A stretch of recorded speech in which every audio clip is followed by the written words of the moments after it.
6వ తరగతి చదువుతున్న సహస్రను చంపింది ఎవరు?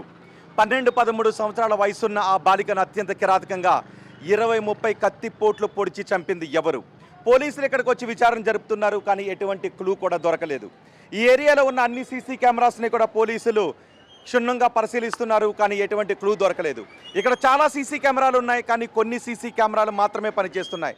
అందుకే సహస్రను చంపింది ఎవరు అనే విషయం ఇంకా తెలియడం లేదు. ఇప్పటికే కొంతమందిని అదుపులోకి తీసుకుని విచారిస్తున్నారు, కొంతమంది పైన అనుమానాలు వ్యక్తం చేస్తున్నారు. అంతేకాదు ఈ కేసులో ఒక దశలో తల్లిదండ్రులను కూడా అనుమానాలతో ప్రశ్నించాల్సిన పరిస్థితి ఏర్పడింది. ఇప్పటివరకు పోలీసులు ఎవరినైతే ప్రశ్నించారో వాళ్ళకి ఈ హత్యకి సంబంధం ఉంది అన్నట్టుగా ఎటువంటి ఆధారాలు దొరకలేదు. ఇప్పుడు మనం సహస్ర హత్యకు గురైన ఇంటి దగ్గరే ఉన్నాం. సహస్ర తన సోదరుడు, తల్లిదండ్రులతో ఆ 12-13 సంవత్సరాల బాలిక అదిగో ఆ పెంట్ హౌస్లోనే ఉంటూ ఉంది. మొన్న సోమవారం 9:30 సహస్ర తల్లి, తండ్రి సహస్ర సోదరిని తీసుకుని స్కూల్కి వెళ్ళిపోయారు. వాళ్ళు పని చేసుకునే ఏరియా కూడా వెళ్ళిపోయారు. మళ్ళీ తండ్రి తిరిగి సుమారు 12 గంటల సమయంలో వెనక్కి వచ్చాడు. వెనక్కి వచ్చి చూసేసరికి వాళ్ళ ఇంట్లో సహస్ర రక్తపు మడుగులో పడి ఉంది. వెంటనే కంగారు పడిన తండ్రి కిందకు వచ్చి అందరికీ చెప్పాడు. పోలీసులను కూడా పిలిచాడు. పోలీసులు ఇక్కడికి వచ్చారు. ఇక్కడికి వచ్చిన తర్వాత పోలీసులు వెళ్ళి చూసేసరికి రక్తపు మడుగులో ఒంటి నిండా కత్తిపోట్లతో గొంతు కోసేసిన స్థితిలో ఆ చిన్న పాప మరణించి కనిపించింది. అందరూ షాకు గురయ్యారు. ఇక్కడున్న మొత్తం ఏరియా అంతా కూడా ఉలిక్కి పడింది. ఇక్కడ ఒక 12-13 సంవత్సరాల వయసున్న బాలికను నిత్యం ఇక్కడ స్కూల్కి వెళ్తూ ఆడుకుంటూ తిరిగే ఆ బాలికను అత్యంత కిరాతకంగా చంపింది ఎవరై ఉంటారు అని మొత్తం ఈ కాలనీ అంతా కూడా ఉలిక్కి పడింది. వెంటనే పోలీసులు ఇక్కడికి వచ్చారు. కొన్ని సీసీ కెమెరాలను పరిశీలించారు. మన ఇక్కడ ఒక సీసీ కెమెరా చూడొచ్చు. ఈ సీసీ కెమెరా కూడా పనిచేయడం లేదు. కానీ మనకి విజువల్స్లో కొన్ని దృశ్యాలు కనిపిస్తున్నాయి. ఆ 9:30 నుంచి 12 గంటల వరకు ఎవరు ఈ స్ట్రీట్లో వచ్చి వెళ్ళారు అనే విషయాలు కేవలం ఒక్క సీసీ కెమెరాలో మాత్రమే మనకున్నాయి. ఒకసారి వంశీ మనం ఈ ముందుకు వద్దాం. ఇదే సహస్ర ఉంటున్న స్ట్రీట్, సహస్ర హత్యకు గురైన ఇల్లు ఇదే. ఈ సీట్లో మనం చూస్తే అక్కడ ఆ బిల్డింగ్ చివరిన ఒక సీసీ కెమెరా కనిపిస్తోంది. ఇంతకు ముందు ఎస్ఓటి పోలీసులు కూడా అక్కడికి వెళ్ళారు. ఇప్పటి వరకు మీడియాలో వస్తున్నటువంటి ఆ దృశ్యాలన్నీ కేవలం అక్కడ కనిపిస్తున్న ఆ సీసీ కెమెరాలోనే. ఒకసారి మనం కొంచెం దగ్గరికి వెళ్దాం. నేను అక్కడికి వెళ్ళి చూపిస్తాను. ఇక్కడ కూడా ఎస్ఓటి పోలీసులు వచ్చారు. మొత్తం ఆ రోజు ఈ స్ట్రీట్ అంతా కూడా ఉలిక్కి పడింది. అదిగో ఆ సీసీ కెమెరాలోనే అక్కడ దూరంగా కనిపిస్తున్న సీసీ కెమెరా నుంచి ఈ వైపుగా కొన్ని దృశ్యాలు రికార్డ్ అయ్యాయి. అక్కడ ఈ గేటు కూడా రికార్డ్ అయ్యి ఉంది. కానీ ఆ గేటు లోపలికి ఎవరు ఒక వ్యక్తి వెళ్ళి బయటకు వచ్చిన ఆనవాళ్ళు మాత్రం కనిపించలేదు. ఇక ఇదిగో ఇక్కడ కూడా ఒక సీసీ కెమెరా ఉంది. వంశీ ఒకసారి మనం ఇక్కడ కూడా ఫోకస్ చేద్దాం. ఇక్కడ కూడా ఒక సీసీ కెమెరా ఉంది. కానీ ఈ సీసీ కెమెరా కూడా పనిచేయడం లేదు. ఒకవేళ ఈ సీసీ కెమెరా పనిచేస్తుంటే కొన్ని దృశ్యాలు లభించుండేవి అని అనుకుంటూ ఉన్నారు. మరి ఆ హంతకుడు ఎవరు? ఆ గేట్లోంచి ఇప్పుడు మనం చూస్తున్నాం. ఒక్కసారి వాళ్ళ ఇంటి ముందుకు వెళితే అదిగో ఇంటి ముందుకు మనం వెళ్దాం.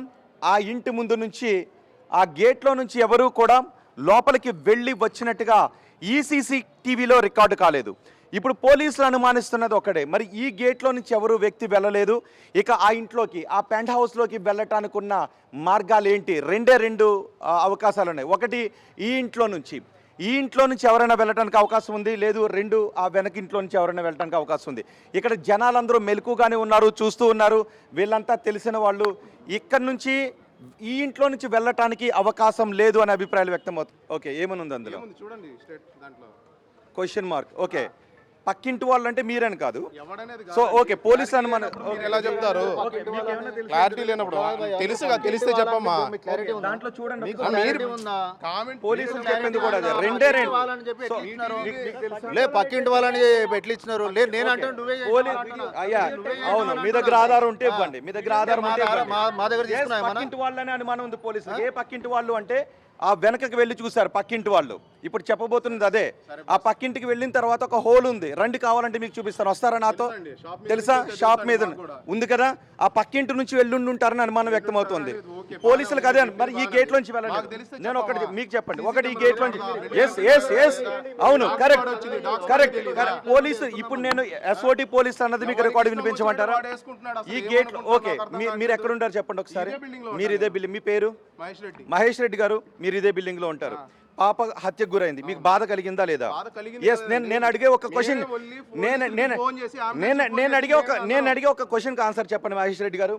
ఆ గేట్లో నుంచి ఎవరు వెళ్ళినట్టుగా ఆ సీసీటీవీలో రికార్డ్ కాలేదు. మీరు చూశారు కదా, వెళ్ళలేదు. ఇంకెటు నుంచి వెళ్ళడానికి అవకాశం ఉందని మీరు అనుకుంటున్నారు?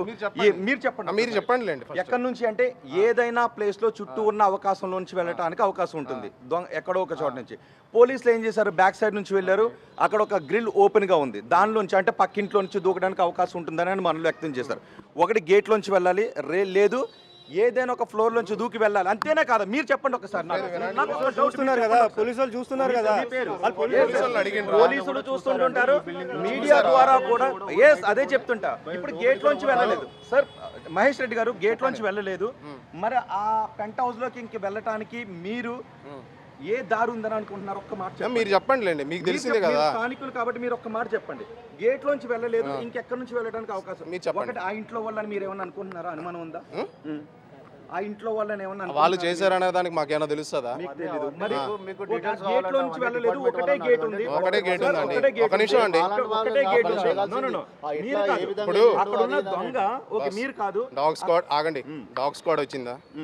సో ఎవడైనా అనుమానితుడు ఉంటే ఆ స్మెల్తో అది వెళ్తుందా? వెళ్ళిందా? వెళ్ళలేదా?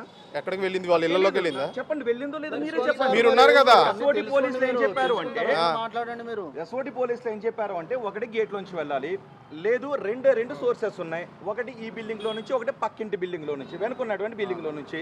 సో ఈ బిల్డింగ్ నుంచి వెళ్ళడానికి అవకాశం లేదు. ఎందుకంటే ఇక్కడ మీరు అందరూ ఉన్నారు, మెలకుగానే ఉంటారు కాబట్టి. ఇక్కడ నుంచి వాచ్మెన్ ఉంటాడు కాబట్టి మీరు కాదు. ఇక పక్కింటి బిల్డింగ్ లో నుంచి వెళ్ళడానికి అవకాశం ఉందా? వెళ్ళి చూసాం. సో అక్కడ నుంచి వెళ్ళడానికి అవకాశం ఉంటే దాన్ని బయటకు తీస్తారు. అదే అనుమానాలు వ్యక్తం చేస్తాం. 3 అనుమానాలు ఉన్నాయి. ఒకటి గేట్లో నుంచి, 2 ఈ బిల్డింగ్ లో నుంచి, 3 వెనక పక్కింట్లో ఉన్న బిల్డింగ్ లో నుంచి. సో మీకేం డౌట్ ఉందో ఒకసారి నాకు చెప్తారా? ఎందుకంటే మీ డౌట్ కూడా కేసు విచారణ చాలా ఉపయోగం. రెడ్డి గారు చెప్పేది ఓకే అండి, చెప్పడం గురించి కాదు. ఇప్పుడు ఆ బిల్డింగ్ ఓనర్ రెండో కొడుకు అంటున్నాడు, ఆయనకి రెండో కొడుకు ఆడున్నాడో మాకు తెలియదు. నేను ఒక విషయం చెప్తా. మొన్న ఒక చంటి పాపని పిన్ని గొంతు కోసి చంపేసింది, తెలుసా? పిన్ని. నో నేను అనేది అది కాదు. పిన్ని, సొంత జగిత్యాలలో సొంత పిన్ని. మీరు అనుకుని ఉంటారా? మీరు నేను చెప్తున్నా, మీడియాను పోలీసులు మీకు కూడా బాధ్యత. ఎన్నో అనుమానాలను వ్యక్తం చేసిన తర్వాత అసలు దొంగ ఎవరో బయటకు వస్తారు. ఎవరైనా అనుకుంటారు. ఇంకొక చోట ప్రియుడు పైన మోజుతో 2 బిడ్డల్ని కన్న తల్లి బకెట్లో తలలు ముంచి చంపేసింది. మీరు చూసారా? తల్లి అని మొదట ఎవరైనా అంటే మీరు ఊరుకుంటారా? ఎవరైనా వచ్చి అంటారు మీడియా వాళ్ళకి పనేం లేదా, తల్లి అని ఎలాగంటారని అడుగుతారు. కానీ కొన్ని అనుమానాలను వ్యక్తం చేసి ఒక్కొక్కటి బయటకు లాగితే కన్న తల్లి ప్రియుడి పైన మోజుతో కన్న బిడ్డను చంపేసింది అనే విషయం బయటకు వచ్చింది. తోటి కోడల మీద కోపంతో తోటి కోడల బిడ్డని, చిన్న బిడ్డని, 6 ఏళ్ల బిడ్డని గొంతు కోసి చంపేసిందనే విషయం బయటకు వచ్చింది. అందుకే చెప్తున్నాను, నేను ఒకటి చెప్తాను, మీకేమైనా డౌట్ ఉంటే చెప్పండి. పోలీసులు ఇక్కడున్న ఆధారాలు 3 ఒకటి గేట్లో నుంచి సార్, ఒకటి గేట్లో నుంచి, 2 ఈ బిల్డింగ్ పైనుంచి, లేదు ఆ పక్కింటి బిల్డింగ్ పైనుంచి. మీరందరూ ఇక్కడే ఉన్నారు కాబట్టి మీరు కాదు. సో పక్కింటి బిల్డింగ్ మీరు నాకు కూడా వస్తే ఒకసారి వెళదాం. మీకేమన్నా అనుమానం ఉంటే కూడా మనం చూద్దాం. మాకు తెలుసు, గత 8 సంవత్సరాలుగా ఇక్కడే ఉన్నాం మేము. పాప హత్య గురించి మీరు ఏమనుకుంటున్నారు చెప్పండి నాకు. మోటివ్ మీరు చెప్పండి. అయితే ఆ మోటివే తెలియడం లేదు. అదే కదా అర్థం కావట్లేదు. విచారించి కొన్ని అనుమానాలు మీరు రోజు వస్తున్నారు, రోజుకు ఒక పాయింట్ మీ ఇష్టం వచ్చింది రైజ్ చేస్తున్నారు తప్ప మీరు ఒక క్లారిటీ ఏది లేదు. ఆ కెమెరా వినండి, ఆ కెమెరా ప్రకారం మా బిల్డింగ్ లో కొత్త వ్యక్తులు ఎవరు రాలేదు. రాకపోయినా ప్రతిసారి వచ్చి చూపించడం గంజాయి బ్యాచ్ అని ఎట్టంటారు? ఎవరన్నారు గంజాయి బ్యాచ్ అని? ఒకవేళ గంజాయి బ్యాచ్ స్క్రోల్ చేస్తున్నారు చూడండి ఛానల్. గంజాయి బ్యాచ్ అంటే ఖండిద్దాం, గంజాయి బ్యాచ్ అంటే ఖండిద్దాం. నేను కూడా ఖండిస్తా. గంజాయి బ్యాచ్ అంటే ఖండిద్దాం, అది కాదు. కానీ కొన్ని అనుమానాలు ఉంటాయి. గేట్లోంచి వెళ్ళలేని హంతకుడు ఇంకెలా ఎల్లుండుంటాడో జస్ట్ మీరు చెప్పండి రెడ్డి గారు, ప్లీజ్. మీరు చెప్పండి అండి. అంటే ఏదో ఒక ఇప్పుడు క్లూ స్ట్రీమ్ చెప్పలేంది మేము చెప్తామా? చెప్పండి. చాలా సందర్భాల్లో మీడియా ఇచ్చినటువంటి క్లూ స్ట్రీమ్ చెప్పలేంది మేము చెప్పగలమా? గండికోటలో హత్య జరిగింది, తెలుసు కదా? మీరు ఇచ్చిన ఆధారం వల్లే జరిగింది. పోలీసులకు ఫోన్ చేసింది మేమే. ఓకే, రెడ్డి గారు అంబులెన్స్ కి ఫోన్ చేసింది మేమే. రెడ్డి గారు నిజాన్ని మీరిచ్చేదే. రెడ్డి గారు మీరిచ్చేదే. పక్కన ఉన్న వాళ్ళు మాట్లాడొచ్చు, ఎవరికి తెలిసింది ఎవరైనా మాట్లాడచ్చు. మీకు తెలిసింది ఎవరైనా మాట్లాడండి. ఇప్పుడు మీరు దేని గురించి ఏం అడగాలనుకుంటున్నారు? జరిగింది అయితే అందరికీ తెలుసు కదా, ఏం జరిగింది అనుకుంటున్నారు? ఇప్పుడు పోలీసులు వచ్చినా, మీడియా వచ్చినా, మీకు ఎవరిపైన అనుమానాలు ఉన్నాయా అని అడిగినప్పుడు కొంతమంది అప్పుడు చెప్పకుండాను ఇంకొకప్పుడు చెప్పు కొన్ని క్లూస్ ఇస్తారు. ఆ క్లూస్ ఆధారంగా, ఒక్క నిమిషం, మీ పేరు? ప్రభాకర్ గారు. ఆ క్లూస్ ఆధారంగా చాలా కేసులు బయటకు వస్తాయి. ఇక్కడ హంతకుడు 10 ఏళ్ల బాలికను నిర్దాక్షిణ్యంగా చంపేశాడు. గేట్లోంచి వెళ్ళలేదు. ఎక్కడి నుంచి వెళ్ళుండుంటాడు అని మీరు అనుకుంటున్నారు? ఒక కామన్ సెన్స్. ఒక మాట మాట్లాడతా. ప్రతి ఒక్కరికి ఫ్యామిలీస్ ఉంటాయి.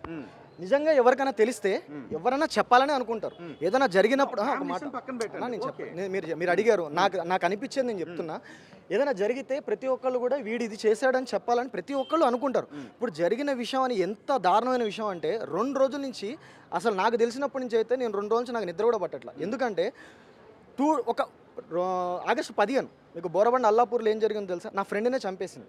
ప్రియుడితో మోజుపడి అమ్మాయి జరిగింది. అది సెకండరీ, మనం మాట్లాడదాం దాని గురించి కూడా. నేనేమంటున్నా అంటే ఇంత దారుణంగా జరిగింది ఎవరికైనా తెలిస్తే ఖచ్చితంగా ఎవరు ఏం చేశారని చెప్పగలుగుతారు. నేను మీ పేరేంటి అన్నారు? ప్రభాకర్ గారు. ఇంత దారుణంగా జరిగినప్పుడు మీడియా వాళ్ళు ఇక్కడికి రాకుండా, మామూలుగా ఉండి పోలీసులు రాకుండా ఉంటే ఫస్ట్ మీరు అనేది ఎవరినంటారు తెలిసినా, ఇంత హత్య జరిగితే కనీసం ఒక మీడియా పట్టించుకోవట్లేదు అంటారు. ఇక్కడికి వచ్చిన తర్వాత వచ్చి ఎవరు ఏం అడగరు, మీకు తెలుసా అని అడుగుతారు.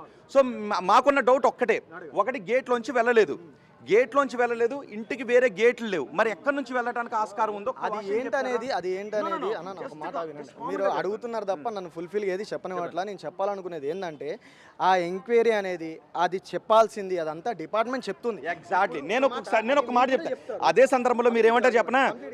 నేను ఇక్కడ చెప్తా, మీరు ఏమంటారు తెలుసా? పోలీసులు ఏమీ చెప్పట్లేదు, ఎంక్వైరీ జరుగుతుందంట, మీడియా వాళ్ళు అడగట్లేదు అంటారు. కానీ ఒకటి చెప్తాను, మీడియా వాళ్ళు ఎక్కడికి వచ్చినా కూడా స్ట్రీట్ వరకు వస్తారు, మహా అడిగితే మీరు చెప్పండి అంటారు, చెప్పకపోతే ప్లీజ్ చెప్పండి అని రెండోసారి అడుగుతారు తప్ప అంతకు మించి ఏమి ఉండదు. సో ఎవరికైనా ఇప్పుడు మీరు ఒకటి చెప్తారు, ఆయన ఒకటి చెప్తారు, ఒకటి చెప్తారు. ఇవన్నీ విశ్లేషించిన తర్వాత వాస్తవాలు ఏంటనేదో కన్క్లూజన్ రావచ్చు. అందుకే చెప్తున్నాను. సో చాలా మంది కోపం వస్తుంది ఇక్కడ, ఎవరైనా ఏదైనా అడిగేటప్పటికే కొన్ని కోపం వస్తుంది. కానీ ఉన్నది ఏంటి అంటే ఇదిగో మనం చూస్తున్నాం, ఇదే గేట్. ఈ గేట్లో నుంచే హంతకుడు లోపలికి వెళ్ళి ఉండాలి. ఇదే గేట్. అక్కడ ఉన్న సీసీ కెమెరాలో నుంచి కనిపిస్తున్న దృశ్యాల ప్రకారం ఇక్కడ నుంచి లోపలికి వెళ్ళలేదు. అంటే హంతకుడు ప్రీ ప్లాన్డ్గా వచ్చాడు ఇక్కడికి, ఆ అమ్మాయిని చంపాలి అని. వాళ్ళ ఇంట్లో ఎవరు ఉండరు అని ప్రీ ప్లాన్డ్గా వచ్చాడు. ఇక్కడ నుంచి వెళ్ళని హంతకుడు లోపలికి రావడానికి 2 మార్గాలు ఉన్నాయి. ఒకటి ఆ బిల్డింగ్, 2 వెనక వైపు ఉన్న బిల్డింగ్. సో ఆ బిల్డింగ్లో అందరూ కూడా మెలకుగా ఉన్నారు, మేము కాదు అని చెప్తున్నారు. ఒక్కసారి మాట్లాడితే హౌస్ ఓనర్తో మనం మాట్లాడే ప్రయత్నం చేద్దాం. ఒకవేళ వాళ్ళు మాట్లాడకపోతే ఏం వద్దు. అమ్మ మీరు ఆ రోజు ఇక్కడే ఉన్నారా? సోమవారం ఇక్కడ లేరు. ఓకే, మీకు ఏమనిపించింది ఆ ఘటన తెలిసిన వెంటనే? చాలా బాధ కదండి. చిన్న పాపకి అట్లా చేసిరంటే తట్టుకోలేకపోయినారు అందరు. ఆ పేరెంట్స్ కూడా ఎంత బాధలో ఉంటారు కదా. మేము ఇట్లా జరిగిందంటే మా అన్న వాళ్ళ ఇల్లు చూడడానికి వచ్చాం మేము. ఇక మా అన్న వాళ్ళు కదా నేను చూడలేదండి. మా ఇల్లు అక్కడ దూరము, నేను చూడలేదు. ఇట్లా జరిగింది అనేసరికి అందరం ఇక్కడికి వచ్చినామా 3 రోజుల నుండి. మాకు నిన్నటి నుంచి మొన్నటి నుంచి కంటిన్యూగా మాట్లాడి ఒక్కటండి, నిద్రలు లేవు. మాకు బీపీలు ఉన్నాయి, పేషెంట్లు ఉన్నాయి, ఇబ్బంది అయిపోయింది. ముందు రోజు కూడా ఆడుకుందండి, ముందు రోజు కూడా ఆడుకుంది. అన్నీ ఆడుకున్నారు. పోలీసు వాళ్ళు ఎంక్వైరీ చేస్తున్నారు కదా, వాళ్ళు తెలిసిన తర్వాత అన్నీ బయటపడతాయండి, అప్పుడు మాట్లాడుకోండి ప్లీజ్. అగో వచ్చేస్తున్నారు మీరు. మాకు తెలుసండి, మా బాబు వాళ్ళతో కూడా ఆడుకున్నారు వాళ్ళు. మంచి పాప. మాకు కూడా ఉంది బాధ, లేదని కాదు. మీరు ఇట్లా ఇబ్బంది పెట్టొద్దు. 3 డేస్ నుంచి మీకు చెప్పిందే చెప్తుంటే ఏదేదో రాస్తున్నారు మీరు. ఈ గేట్లోంచి అయితే మాత్రం వాళ్ళు ఎవరు కూడా వెళ్ళలేదు. సో ఇక్కడ వాళ్ళు కూడా ఎక్కువ అడుగుతూ ఉంటే ఇబ్బంది కలుగుతుందని అంటూ ఉన్నారు. సో మనం ఇక్కడ బయటకు వచ్చిన తర్వాత కేవలం ఆ సీట్ చివర వంశీ ఒకసారి మనం కెమెరాని ఇటు చూపిద్దాం. ఆ సీట్ చివరిలో ఒక కెమెరా ఉంది. ఆ సీట్ చివరిలో ఉన్న ఒక కెమెరా ఉంది, అది రన్నింగ్లో ఉంది. పోలీసులు ప్రస్తుతం ఆ డేటాను రిట్రీవ్ చేస్తున్నారు. ఒకసారి జూమ్ చేద్దాం. అదిగో ఆ కార్నర్లో చూడండి ఒకసారి, అదిగో ఆ కెమెరాలో రిట్రీవ్ చేస్తున్నారు పోలీసులు. ఇది ఒక్క కెమెరా మాత్రమే ఉంది. సో మిగిలినటువంటి కెమెరాలో ఎటువంటివి రికార్డు కాలేదు. ఇక్కడ కొన్ని హోటల్స్, షాప్స్ కూడా ఉన్నాయి. ఇక్కడ ఉన్న షాప్ వాళ్ళందరూ కూడా మాకు చాలా బాధగా ఉందని చెబుతున్నారు. కొంతమంది ఘటన గురించి ఏమీ చెప్పడానికి నిరాకరిస్తున్నారు, కొంతమంది మాకు అవసరం లేదు అని కూడా చెప్తూ ఉన్నారు. ఓకే, మనం వంశీ ఒకసారి అదిగో ఆ 2వ ఫ్లోర్లోనే సంజయ్ రావు ఉంటాడు అని చెప్తున్నారు. కానీ సంజయ్ రావుకి హత్యకు సంబంధం ఉందంటానికి ఎటువంటి ఆధారాలు దొరకలేదు పోలీసులకు. అయితే ఇప్పటివరకు ఎటువంటి ఆధారాలు దొరకలేదు పోలీసులకు. కారణం ఏంటి అంటే సీసీ కెమెరాల్లో ఎటువంటి దృశ్యాలు రికార్డు కాలేదు. ఒకసారి ఇక్కడ ఉన్న కొంతమంది స్థానికులను కూడా మనం అడుగుదాం. ఎవరు? ఓకే, మీరు ఇక్కడే ఉంటారా? చూస్తుంటారు వీళ్ళని ఎప్పుడైనా ఈ పాప వాళ్ళని జనరల్గా చూస్తున్నామంటే మాది కొత్త కన్స్ట్రక్షన్ ఇది. ఏమనిపించింది ఆ చిన్న పాపనంత ఆ నిర్దాక్షిణ్యంగా? టైంలో లేను సార్ నేను యాక్చువల్గా. మీకు తెలిసిన తర్వాత ఏమనిపించింది? ఏమనిపిస్తుంది, బాధ అనిపిస్తుంది, అంతకంటే ఘోరం ఏముంటుంది. 20 కత్తిపోట్లు పొడిచి అది అదే చాలా దారుణం. పట్టుకోవాలి వాళ్ళు, పోలీసు వాళ్ళు పట్టుకోవాలి, ఇక తప్పదు అది. సో ఇక్కడ ఉన్న వాళ్ళు చెప్తూ ఉన్నారు ఎటువంటి ఆధారాలు దొరకలేదు, కానీ ఆ పాప చాలా మంచిది, మేము ఆడుకుంటూ ఉంటుంది, ఆ పాప చూస్తూ ఉంటామని. ఇక్కడ ఉన్న కిరాణా షాప్ దగ్గరికి వెళ్ళి అడుగుదాం ఒకసారి. ఇక్కడ బేరం ఉన్నట్టుంది. మీరు ఆ పాపను ఎప్పుడైనా చూస్తుంటారండి? వస్తుంటుందా? ఓకే. అంటే జనరల్గా కొంతమంది చెప్తూ ఉన్నారు, కొంతమంది చెప్పట్లేదు. సో చెప్పట్లేనప్పుడు కొన్ని అనుమానాలు మళ్ళీ వ్యక్తం అవుతూ ఉన్నాయి. జనరల్గా ఇది విషయం అని అన్నప్పుడు కొంతమంది చెప్పకపోయేటప్పటికి ఎందుకు చెప్పడం లేదు అనే అనుమానాలు కూడా వ్యక్తమవుతున్నాయి. అందుకే అక్కడ కొంత ఆర్గ్యుమెంట్ కూడా జరిగింది. ఇది పక్కిళ్ళు ఒక్కసారి ఆ పెంట్ హౌస్కి వెళ్ళి చూద్దాం వంశీ. మనం ఆ పెంట్ హౌస్ పైకి వెళ్ళి చూద్దాం, ఎందుకంటే ఛాన్సెస్ ఇవి ఉన్నాయి. పైకి వెళ్ళి హత్య చేయటానికి అవకాశాలు ఎక్కడి నుంచి ఉన్నాయనేది. సో మనం పక్కింటి నుంచి పైకి వెళ్తున్నాం.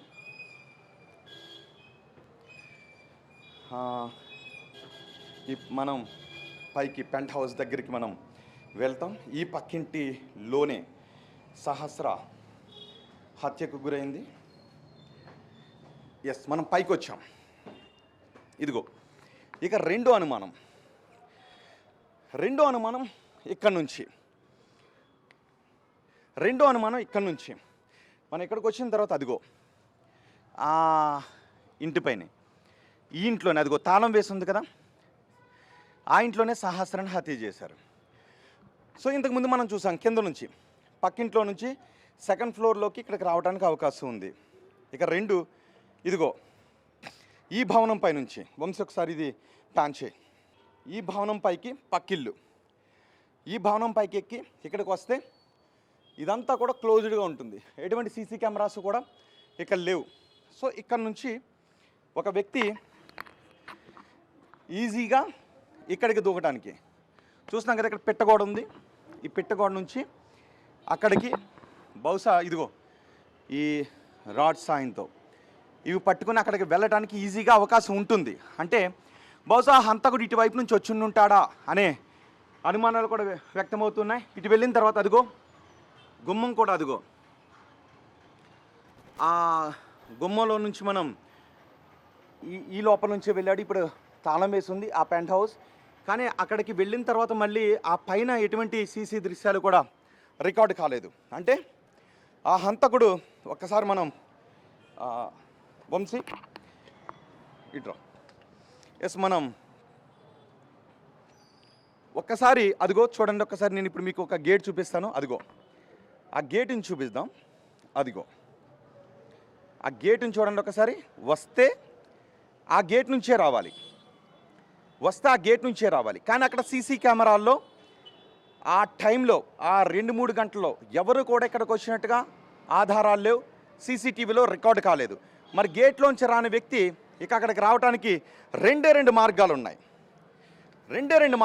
ఒకటి ఇంతకుముందు చూపించాను కదా, పక్కింట్లో నుంచి అటువైపు నుంచి. లేదు రెండు ఇదిగో ఇక్కడ నుంచి ఇలా వచ్చి ఇటు ఆ గోడ దూకటం. ఒకసారి మనం ఇలా వస్తే నేను అటువైపు వెళ్తాను వంశీ, నువ్వు ఇటువైపుకి వస్తే మనకి వ్యూ కూడా చాలా క్లియర్గా ఉండే అవకాశం ఉంటుంది. అదిగో చూసారు ఒక్కసారి, అక్కడ నుంచి అటువైపుకి వెళ్ళాడు. కానీ ఎక్కడ కూడా ఇంతకుముందు పోలీసులు కూడా అదే చెప్పారు, ఎక్కడ కూడా సీసీ కెమెరాలు దొరకలేదు అని. నిజానికి ఇక్కడ నుంచి చాలా ఈజీగా అక్కడికి అడుగు వేయటానికి అవకాశం ఉంటుంది. దీన్ని బేస్ చేసుకుని కూడా ఇదిగో ఈ రాడ్ ఉంది, దీన్ని బేస్ చేసుకుని కూడా అక్కడ బహుశా దిగడానికి అవకాశం ఉంటుంది. అందుకే ఇక్కడున్న మిగిలిన సీసీ కెమెరాల్లో రికార్డు కాలేదు. ఒకసారి ఇటువైపు మనం చూద్దాం. ఈ బిల్డింగ్కి వెనుక వైపు ఏముందో చూద్దాం. వెనుక వైపు ఇటు కూడా దుండగుడు ఇటువైపు నుంచి పారిపోవటానికి అవకాశం లేదు. ఎందుకంటే ఇటంతా కూడా ఆ బిల్డింగ్ ఉంది, వేరే బాల్కనీస్ ఏమీ లేవు కాదు. ఇది హాస్పిటల్, ఇది నిజానికి హాస్పిటల్. ఈ హాస్పిటల్లో కూడా సీసీటీవీలో కూడా ఏమీ రికార్డు కాలేదు. ఈ హాస్పిటల్లో ఉన్నటువంటి సీసీటీవీలో కూడా ఏమీ రికార్డు కాలేదు. మరి ఇప్పుడు ఆ హంతకుడు ఎక్కడి నుంచి వచ్చాడు? ఆ 12-13 సంవత్సరాల బాలిక సహస్రను కిరాతకంగా చంపిన హంతకుడు ఎలా వచ్చాడు? గేట్లోంచి రాలేదు. వచ్చుండుంటే ఇటు నుంచి వచ్చి ఉండాలి, లేదంటే ఆ బిల్డింగ్ సెకండ్ ఫ్లోర్లో నుంచి వచ్చి ఉండాలి. చంపిన తర్వాత ఆ 2-3 గంటల్లోనే మళ్ళీ ఒకవేళ బయటికి వెళ్ళిపోయినా గేట్లోంచి వెళ్ళాలి, కానీ గేట్లోంచి వెళ్ళలేదు. 2 అటువైపుకు దూకి వెళ్ళాలి, అటువైపు వెళ్ళలేదు. 3 ఇటువైపు నుంచి వెళ్ళాలి, మరి ఇటువైపు నుంచి వెళ్ళాడా? లేదు, ఈ బిల్డింగ్లో ఉన్న ఇంకెవరికైనా, ఇక్కడ అడ్డుకుంటున్నటువంటి వాళ్ళు ఇంకెవరికైనా ఏదైనా సంబంధం ఉందా? మరి ఇప్పుడు పోలీసులు ఏం తేల్చబోతూ ఉన్నారు? ఆ బాలికను, ఆ 12-13 సంవత్సరాల బాలికను అంత కిరాతకంగా చంపిన వ్యక్తి ఎవరని తేల్చబోతున్నారు. ఇప్పటికే కొంతమంది అనుమానితులను అదుపులోకి తీసుకుని ప్రశ్నిస్తున్నారు. వాళ్ళ దగ్గర నుంచి ఎటువంటి ఆధారాలు కూడా పోలీసులు రాబట్టలేకపోయారు. తల్లిదండ్రులు కూడా చెప్తూ ఉన్నారు, మాకు ఎవరిపైన విభేదాలు లేవు, కక్షలు కార్పణ్యాలు లేవు, మాకు శత్రువులు ఎవరూ లేరు అని పోలీసులకు తల్లిదండ్రులు కూడా చెప్తూ ఉన్నారు. మరి ఆ 12-13 సంవత్సరాల బాలికను అంత కిరాతకంగా చంపిన ఆ వ్యక్తులు ఎవరు? ఎటువంటి కోపంతో ఆ బాలికను అంత దారుణంగా చంపాల్సిన అవసరం ఉంటుంది? పోలీసులు విచారిస్తున్నారు, అన్ని కోణాల్లోనూ పోలీసులు విచారిస్తున్నారు. మొత్తం అనుమానితులు ఎవరెవరు ఉన్నారో వాళ్ళందరినీ విచారిస్తున్నారు. దూరంగా ఉన్న సీసీ కెమెరాలను కూడా విచారిస్తున్నారు. సెల్ ఫోన్ టవర్స్ని కూడా ట్రేస్ చేస్తున్నారు. ఏ అనుమానాన్ని, ఏ కోణాన్ని కూడా పోలీసులు వదలడం లేదు. అన్ని కోణాల్లోనూ పోలీసులు విచారిస్తున్నా ఈ ఆధారం దొరకకపోవడానికి ఆ నిందితుడు అంతా ప్రీ ప్లాన్డ్గా వచ్చాడనే అనుమానాలు కూడా వ్యక్తమవుతున్నాయి. ఇదిగో హాస్పిటల్, ఇదిగో హాస్పిటల్, ఈ హాస్పిటల్లో కూడా ఇదిగో సీసీ కెమెరాలు ఉన్నాయి. ఒకవేళ ఆ దుండగుడు ఇటువైపు నుంచి వచ్చి ఉంటే ఈ సీసీ కెమెరాల్లోనైనా రికార్డ్ అయ్యి ఉండాలి, కానీ ఇక్కడ కూడా రికార్డు కాలేదు. అంటే ఏ కెమెరాల్లోనూ రికార్డు కాలేదు. ఆ పక్కనే ఒక స్కూల్ కూడా ఉంది. ఆ స్కూల్లో ఉన్న సీసీ కెమెరాల్లో కూడా అనుమానాస్పద వ్యక్తుల కదలికలేవి కూడా దొరికిన ఆనవాళ్ళు లభించలేదు. మరి ఇప్పుడు పోలీసులు ఏం తేల్చబోతున్నారు? సహస్రను అంత కిరాతకంగా చంపిన ఆ దుండగుడు ఎవరు? ఏ కోపంతో, ఎవరిపైన పగతో సహస్రను అంత కిరాతకంగా చంపాడు? సీసీ కెమెరాలో కూడా దొరకకుండా రావటానికి ఎటువంటి రెక్కి వేశారు? నిజానికి సీసీ కెమెరాకి దొరకకుండా ఇంట్లోకి వెళ్ళాలి అనే ఒక ప్లాన్ ఎవరు చేయగలుగుతారు? ఎవరో ఒక ఉన్మాది దొంగ చేయలేడు ఇక్కడ ఉన్నటువంటి వ్యక్తి. సో చాలా ఏరియా గురించి చాలా తెలిసిన వ్యక్తులు, ఇంటి గురించి చాలా తెలిసిన వ్యక్తులే ఇలాంటి ఘాతుకానికి పాల్పడి ఉండాలి. మరి ఆ వ్యక్తి ఎవరు? పోలీసులు ఇప్పుడు ఏం తేల్చబోతున్నారు? 2 రోజులు అయిపోయినా ఇంకా ఎటువంటి ఆధారాలు దొరకలేదు, కానీ మరికొన్ని గంటల్లోనే ఈ కేసును పోలీసులు ఛేదిస్తామని అంటూ ఉన్నారు. మరి ఈ ఇంట్లో, ఈ పెంట్ హౌస్లో ఆ 12-13 సంవత్సరాల బాలికను 20కి పైగా కత్తితో కిరాతకంగా పొడిచి చంపిన కిరాతకుని పోలీసులు ఎప్పటికి పట్టుకుంటారో చూద్దాం. ఈ కాలనీవాసులు కూడా అదే ఎదురు చూస్తూ ఉన్నారు.